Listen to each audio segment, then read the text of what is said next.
Let's face it, your posture is probably not all that it could be.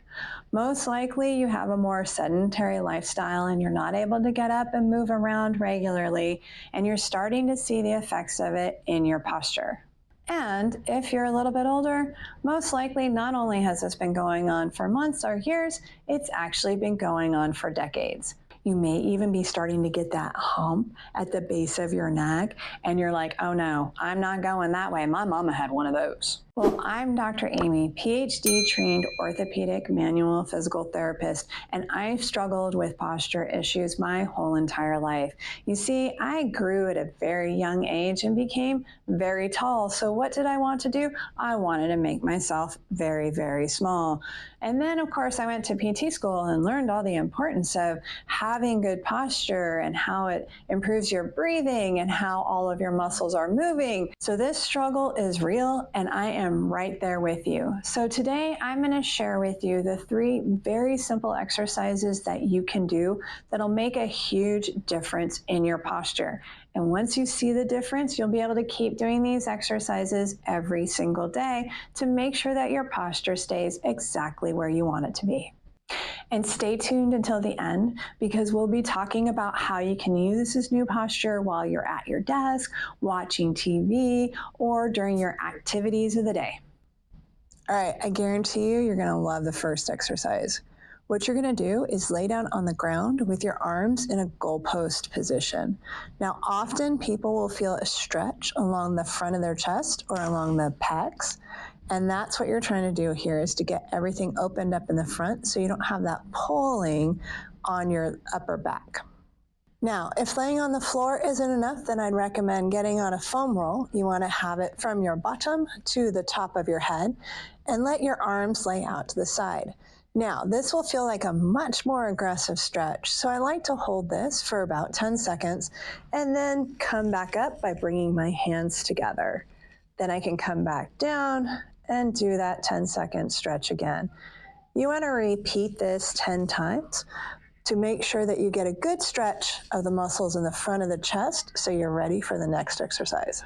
All right, so we've dealt with the front. Now we want to deal with the back, and we want to get those shoulder blades or those scapula moving. So what you're going to do is you're going to bring your shoulders up by your ears and really try to stretch everything out. You're going to squeeze your shoulder blades back together. That's going to bring your chest forward. And then you're going to push those shoulder blades down away from each other. And then you're going to try to touch them together in front, which of course you can't, but it gets that nice stretch to that upper back. You're going to continue. I'm going to do it from the side here. Up, stretch, together in the back, stretch, down, stretch, and front, stretch. I'll do one more for the back so you can see it.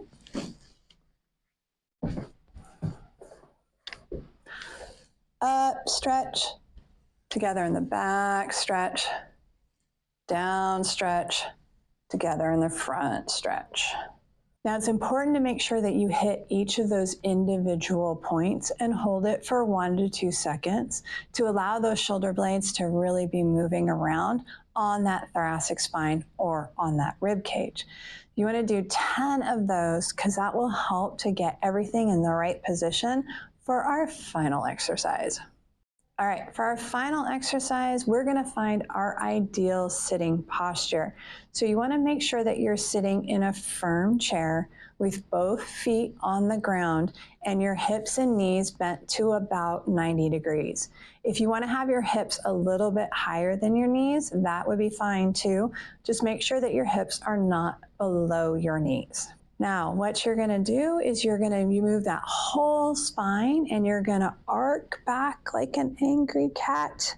And then you're going to push forward like a kind of a military type of posture. Now, as you go from that arcing back to that pushing forward, you should feel that there's a point where your spine just lines up on top.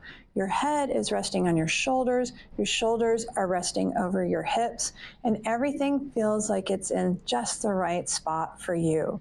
So you're going to keep going back and forth, feeling for where that spot is that everything is lined up nice and easily. I'll show you that from the side.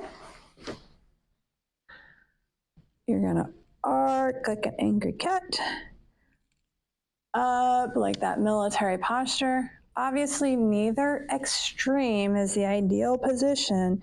It's finding that point in the middle where everything just seems to stack up. Head is on top of shoulders, shoulders are over hips, and everything feels like it's in that nice, comfortable position.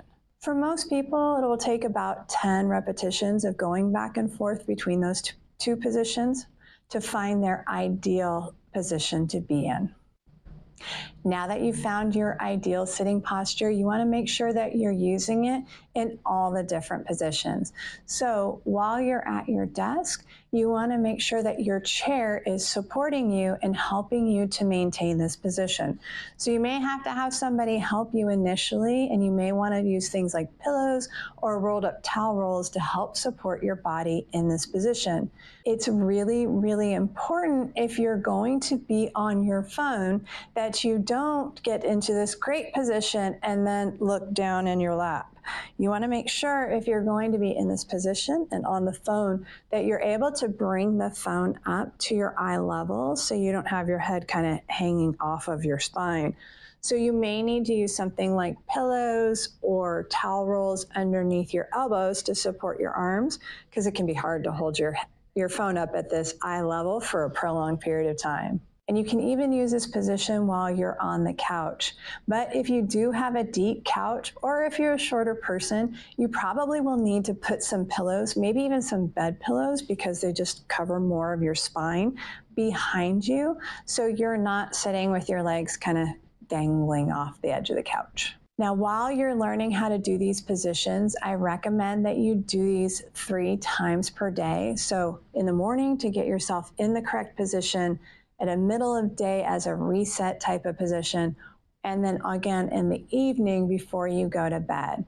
Once everything's loosened up and moving a little bit better, then you can just make sure you're doing it once a day to maintain that good alignment as you're doing all the activities of your day. Now, if you do sit for work all day, or you work at a computer all day, and you've been wondering about the benefits of a standing pad or a walking desk or different tools that you could use while you're at your computer, I'm going to have you check out this video right over here.